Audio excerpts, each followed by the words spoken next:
कल्पना कीजिए एक ऐसी दुनिया जहां इंसान के सामने सिर्फ दो ही रास्ते बचे हों, या तो लड़कर आगे बढ़ो या फिर डर के नीचे दबकर यहीं खत्म हो जाओ। और इस समय हजारों लोग उसी मोड़ पर खड़े थे।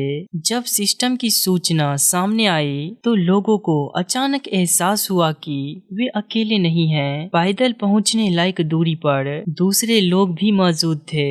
भीड़ में अचानक हलचल मच गई। एक आदमी लगभग रोते हुए चिल्लाया, मेरे दोस्त योंगिंग के इलाके में रहते हैं। दूसरी ओर से आवाज आई, मेरा परिवार वहाँ था। लेबरिंथ में अलग अलग कठिनाइयों और परिस्थितियों के कारण जो लोग अपने परिचितों से नहीं मिल पाते थे, वे सब अब उम्मीद से भरकर आवाजें उठा रहे थे। आखिरकार उन्हें लगा कि वे शायद फिर से अपने लोगों से मिल सकेंगे।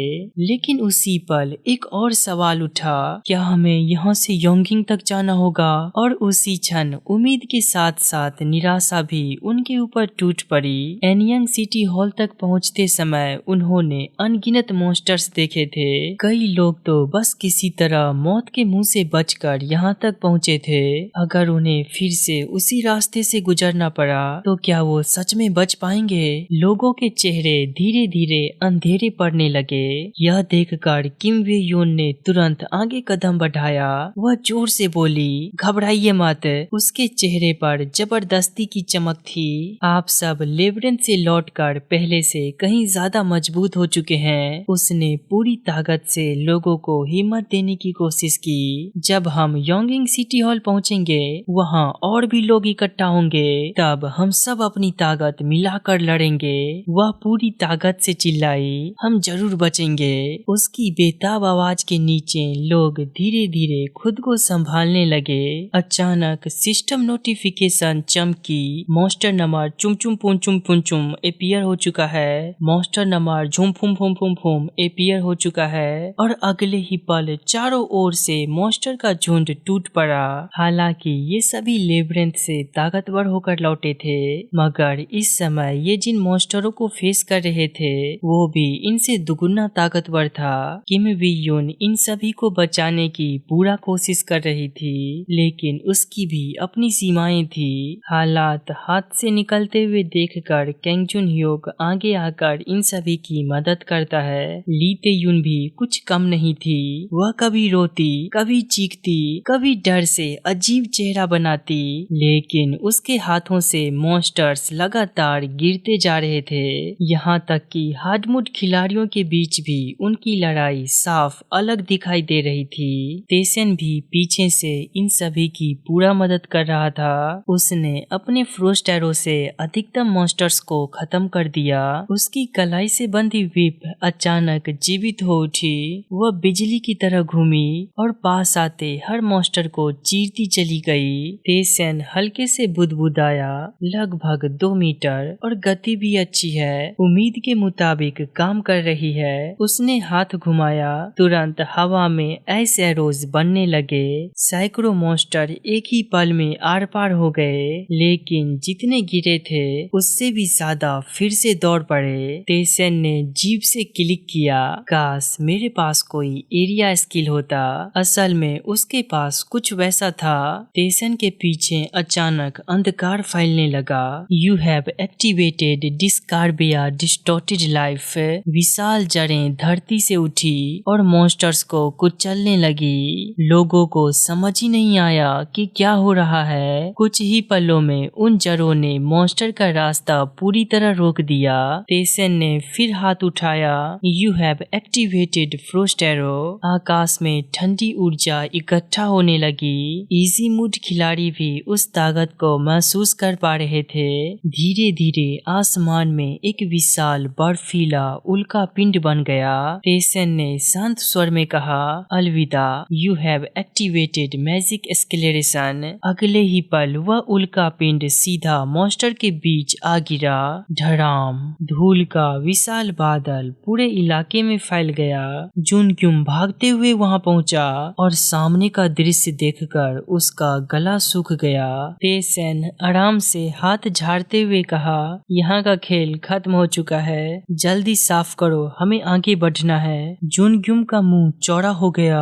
क्या ये व्यक्ति व्यक्ति सच में इंसान है या फिर ये कोई मॉन्स्टर है। वहाँ पर एक बहुत बड़ा गड्ढा बन चुका था और उस दिन 2000 से ज्यादा लोगों ने पहली बार सच में तेसन की ताकत देखी। वे सब जानते थे कि वह मजबूत है, लेकिन आज उन्हें समझ आया कि वह कितना भयानक है। जिस मॉन्स्टर को 10 लोग मिलकर मुश्किल से रोकते थे, तेसन उसे एक ही वार में खत्म कर देता था।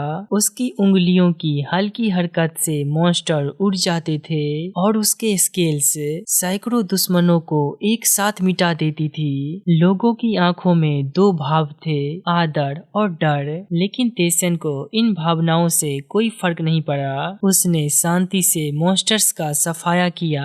थोड़ी देर बाद उन्हें एक बड़ी इमारत मिली। लगभग 2000 लोग उसके अंदर समा सकते थे। अब पहरा देना होगा बारी बारी से। तेसन ने उसे बीच में रोक दिया। जरूरत नहीं। वह इमारत के बाहर से ही अपना स्केल डिकार्बिया डिस्टॉर्टेड लाइफ को एक्टिवेट किया। विशाल जड़ें जमीन से उठी और पूरी इमारत को घेरने लगी। तेसन लगातार मैजिक इस्तेमाल करता रहा। कुछ ही देर में पूरी इमारत एक विशाल जड़ों के कवच में ढक गई। तेसन की ओर देखने वाली नजरें और भी भारी हो गई। उन सभी में डर झलक रहा था। तेसन ने इस पर ध्यान नहीं दिया। कुछ देर बाद उसने ली तेयुन और केंगजुन ह्यूक को बुलाया। उन्हें लगा कि तेसन इन सब के साथ कोई स्ट्रेटजी डिस्कस करना चाहता है। केंगजुन ह्यूक बड़ा ही एक्साइटेड था इस बात को लेकर, लेकिन तेसन ने असल में अपनी तलवार निकाली। बात करने का समय नहीं है। उसने केंगजुन ह्यूक की ओर देखा। केंगजुन ह्यूक, तुम पहले हथियार निकालो। ली तेयुन ने राहत की सांस ली, लेकिन जुन ह्यूक की आंखें चमक उठी। सोलो मूड खिलाड़ियों के पास लेबरेंथ में डुअल करने का मौका नहीं होता था। सिर्फ अर्थ पर लौटने के बाद ही ऐसा संभव था। जुन ह्यूक ने उत्साह में तलवार निकाली। ठीक है, इस बार मैं इतनी आसानी से नहीं हारूंगा।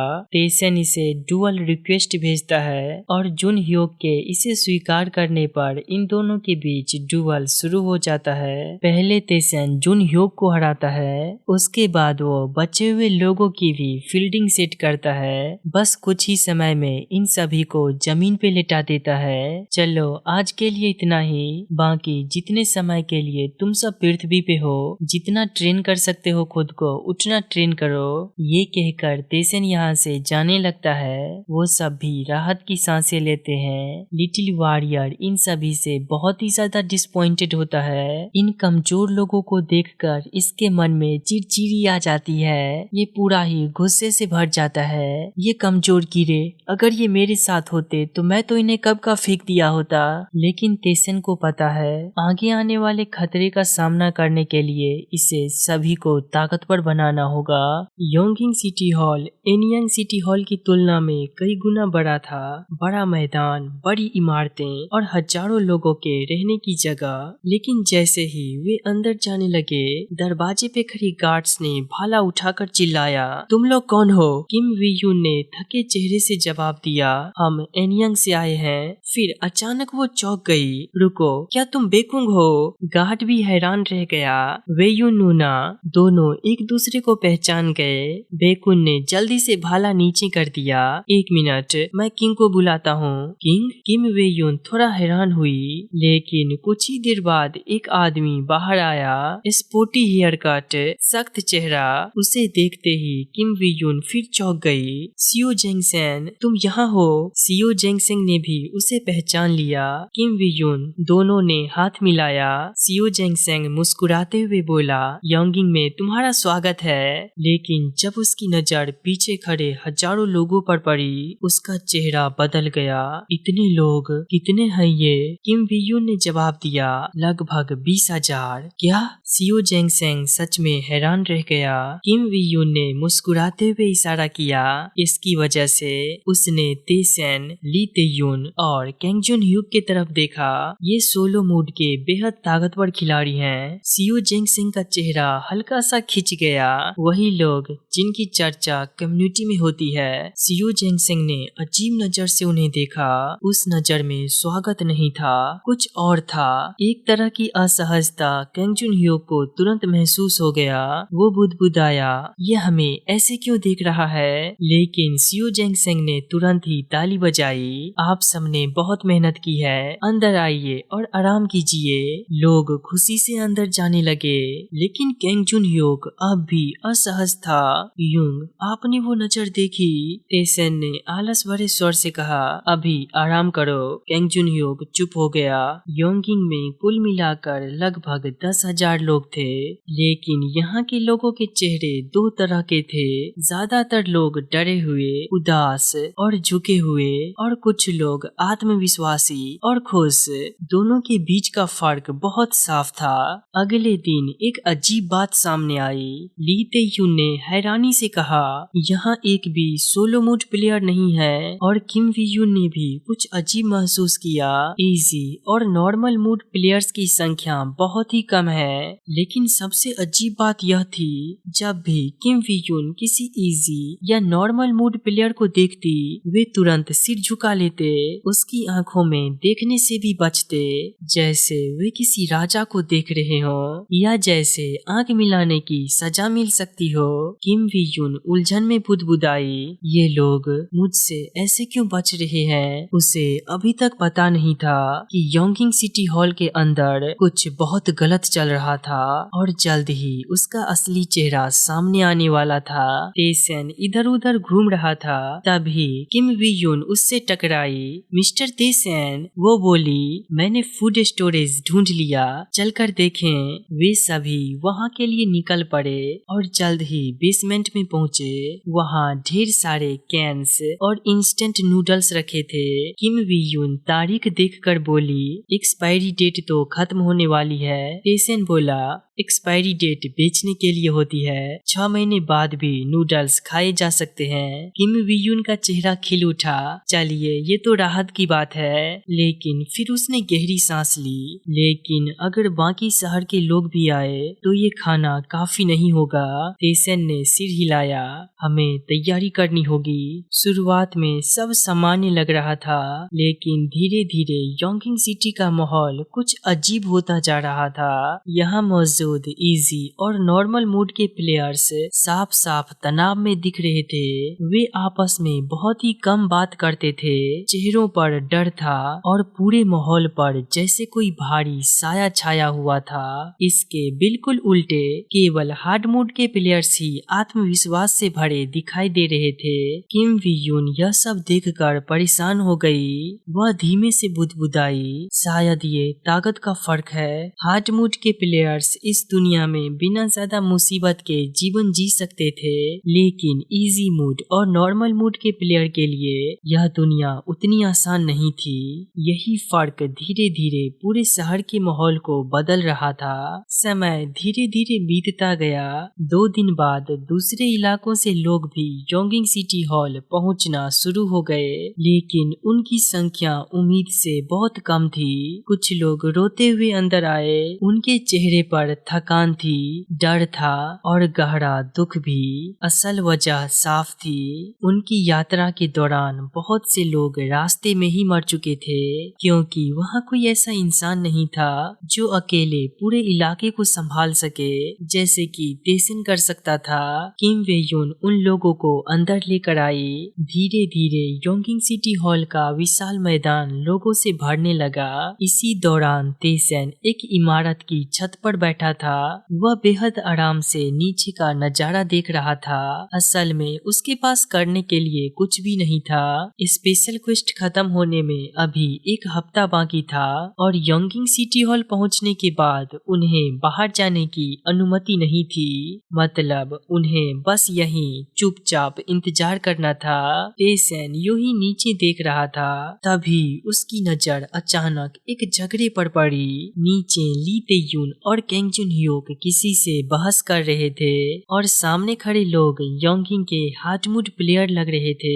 टेसन ने ध्यान से सुना और उनकी आवाजें साफ सुनाई देने लगी। एक हार्डमूड प्लेयर गुस्से में बोला, क्या तुम बहरे हो? मैंने कहा सोलो मूड में हो, इसलिए ज्यादा अकड़ मत दिखाओ। ली तेयुन ने तुरंत जवाब दिया, हम अकड़ नहीं दिखा रहे, हम बस क्या? वह आदमी बीच में ही चिल्लाया, यही अकड़ है। उसके चेहरे पर गुस्सा साफ दिखाई दे रहा था। वह आगे बोला, इजी मूड वालों के साथ हम जैसा व्यवहार करें ये हमारी आजादी है, हमारा हक है, और तुम लोग हमें रोकने की कोशिश कर रहे हो। कैंग जुन ह्योक का चेहरा सख्त हो गया।